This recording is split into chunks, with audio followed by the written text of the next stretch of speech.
Hello, it's me James and welcome back to another episode of Simply Survival. This is the series where I like to show you tips, tricks and tutorials, and of course I like to do this in complete survival. In today's video I am going to be showing you the top 3 OP farms that you must have in your survival world. And to top it off, the 3 farms that I'm going to show you in today's video work perfectly together. So if you have all 3 in the same Minecraft world, you are going to have so much stuff.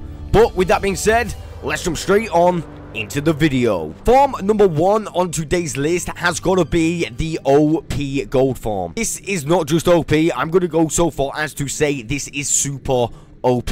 This specific system that you can see right here behind me actually has 2 trident killers because of how OP this is. That many piglins actually spawn in this farm that I needed to bulk up the system and add 2 trident killers. On this specific farm as well, I've got sorting systems and furnaces, meaning from the furnaces I get a bunch of golden nuggets as well. I get a bunch of golden ingots from the farm itself. Of course, I get even more golden nuggets from when they drop them. Alongside the gold, we actually get rotten flesh as well. So what we can do with this rotten flesh is actually convert it into emeralds, meaning everything we actually get from this farm, we can make a use for. And like I said, emeralds are pretty useful. And last but no means least, you are going to be able to get extremely a lot of XP from this farm. Like, insane amounts. You're going to be able to fix all of your tools really easily over and over again, and you're probably going to get to level 30 in around about, I would say, 30 seconds, maybe a minute. Yeah, you're going to get so much XP from this farm as well. So you get gold, emeralds and XP. It truly is super OP. Very quickly, I'll show you how this system works. Basically, I'm going to turn on the trident killers,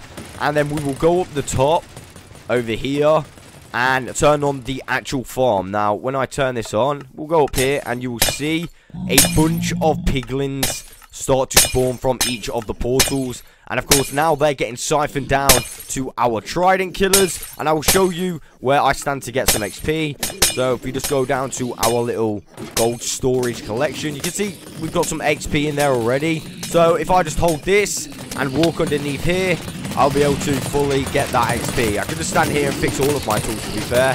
It wouldn't even take that long.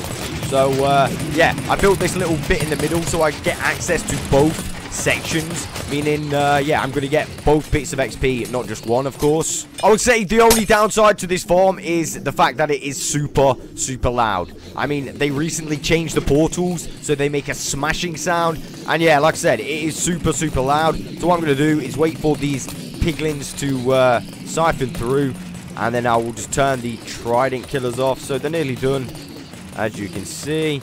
We just got a couple more. Right, I think we're done. Perfect. And boom.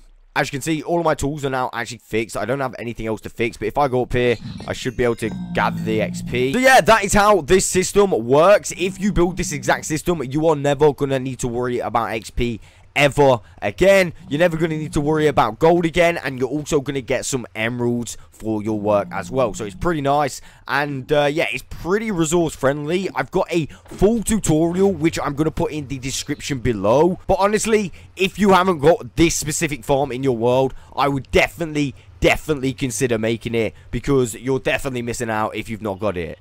On to the next one. Farm number 2 on today's list has got to be the super OP zero tick kelp farm. Now, unlike every other zero tick farm, the kelp farm literally survived so many updates now. This thing has been working for so long, and as I said, it is completely zero tick.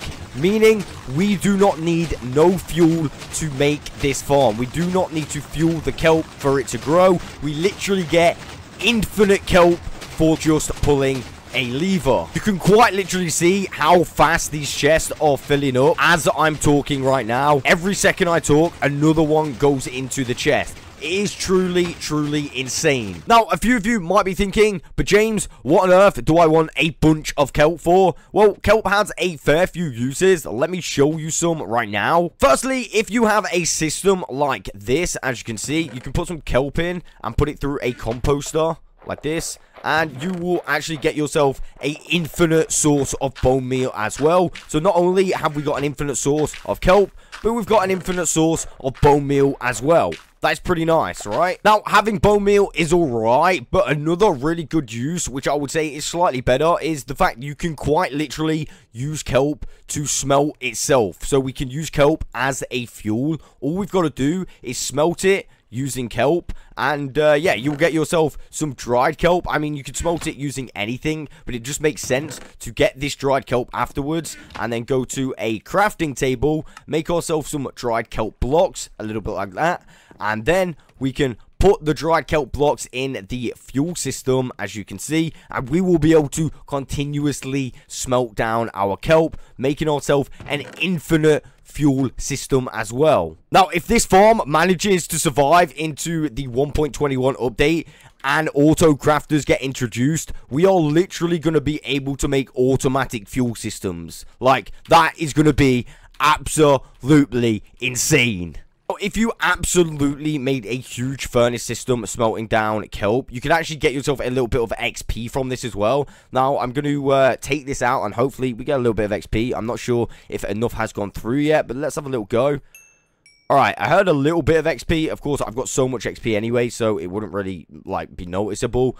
But, yeah, you can actually get a little bit of XP if you let it build up. And, yeah, if you had, like, 20 furnaces pushing through a bunch of kelp, you could probably make a half-decent system, maybe. So, XP is also a thing from kelp. Now, another thing you can actually do with kelp, or at least this dried kelp, once you've smelted it down, is eat it. Unfortunately, I mean, I'm not hungry at the moment. It's not the best food, but still, it's a food. So, technically, we've got an infinite food source from this as well. And one thing we can also do with these dried kelp blocks is convert them into emeralds, meaning this farm also gives us an infinite source of emeralds. Yeah, kelp has quite a few uses. I'm pretty sure there's probably even more. I mean, if you can think of any, let me know in the comments below. Now, I've gone over some uses. Let me show you exactly how to make this exact farm. Like I said, it's fully expandable, so you could expand this if you really wanted to, but I'm just going to show you how to make this size farm, because even though it is pretty small, it's still incredibly OP. Now, the items that you are going to need to build this farm are as followed. You're going to need an extra chest. I'm just putting the items in that chest. So you're going to need some chests, a couple buckets of water, some kelp, some glass panes, sticky pistons, some concrete blocks. They don't need to be concrete blocks, just solid blocks of choice.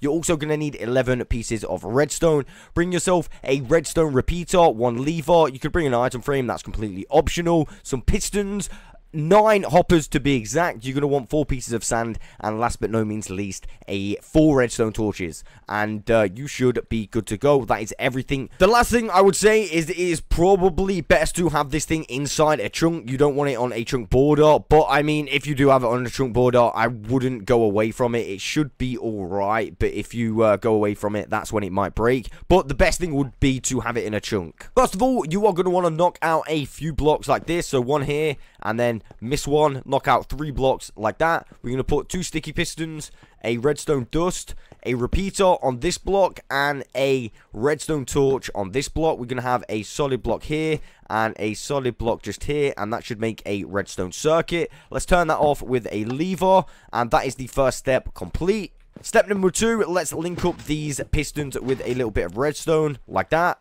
And now we can add our sand both to the fronts of the pistons and the necks of the pistons. Now, what I like to do now we've added the sand is actually add a couple chests. So I'm going to put a chest here, double chest, and a double chest there. On top of that, we're going to want 2 more double chests, which I've actually forgot. The reason I'm adding 2 more this time is because, yeah, this thing is super OP.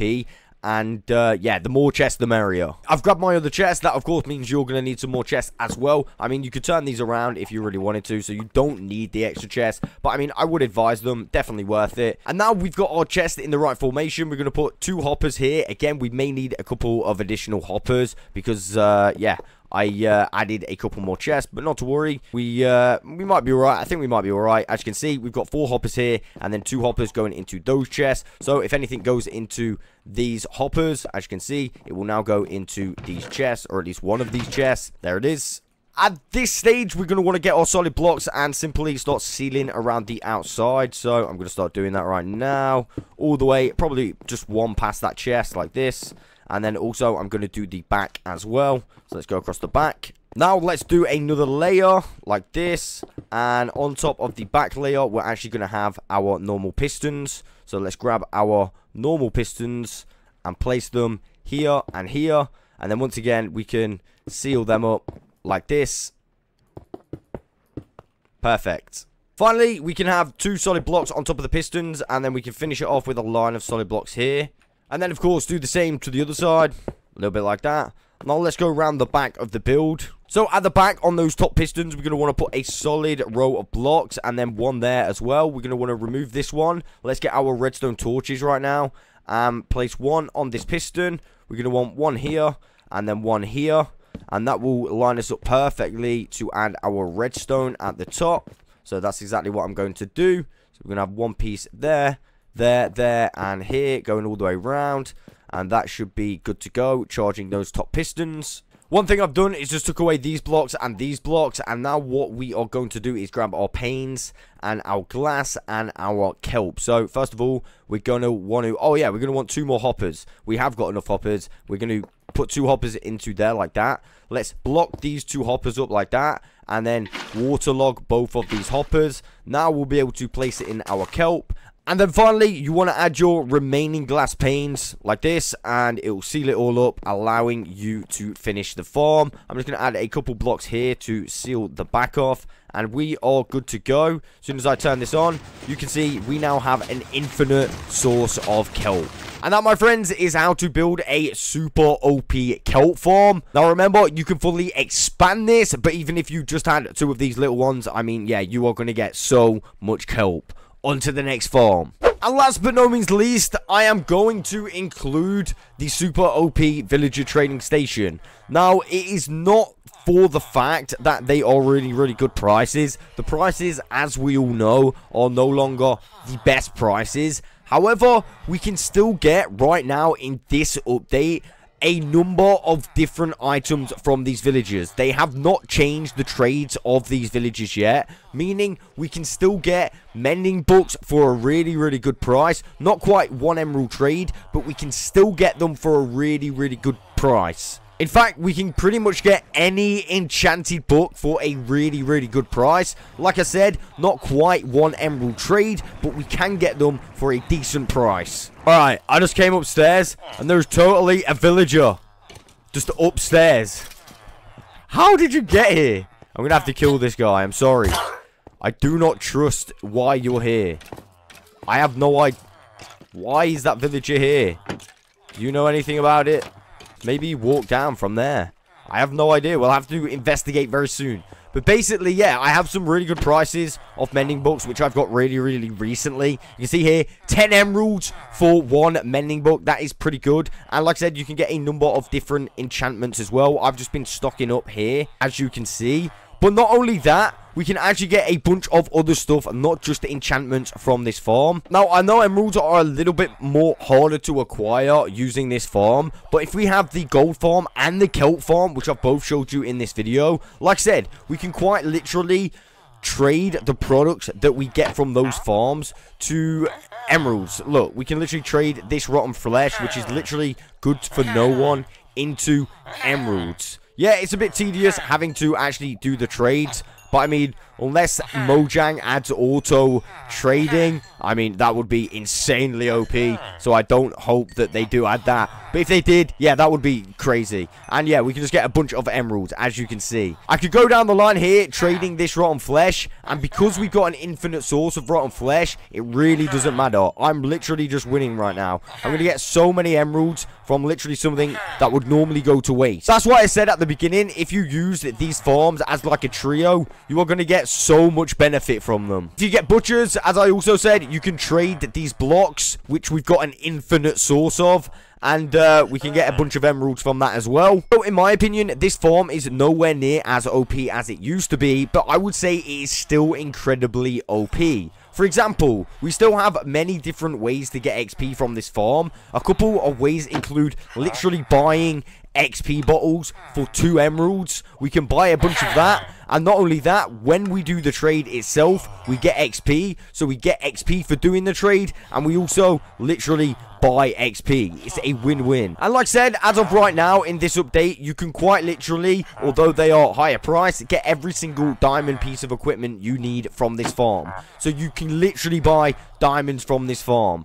And oh yeah, we can literally buy hose for 1 emerald. That is not a bad price. Of course, hose are really good. So if we think about it, yes, we don't have the best prices, but we can get every single enchanted book from this farm still for reasonable prices. We've got pretty good ways of getting XP, and we can also still get diamonds from this farm. You can also buy food for pretty cheap as well.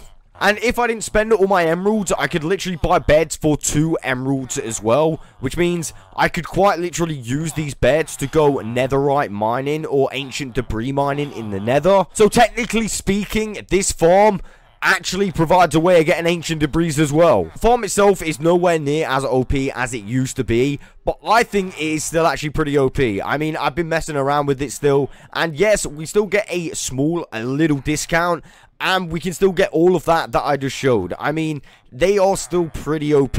Yes, you do have to work a little bit harder, but I think that's actually a good thing. As I said at the beginning, if you have all 3 of these farms that I've showed you in today's video combined, you are going to have so much stuff. Now, if you wanted to build a farm, something like this, what I'm going to do is put a full detailed tutorial in the description below. Remember though, I would probably build this farm soon and lock all of the trades that you want in very, very soon, because if the new updates and the new changes do come to the game, yeah, you're never going to be able to get most of these trades ever again. And with that being said, that is the end of today's video. There are my top 3 most OP farms that you need in your survival world. Now, if you think another farm should have been on this list, let me know in the comments below. But that, my friends, is all I've got time for. I will catch you on the next one.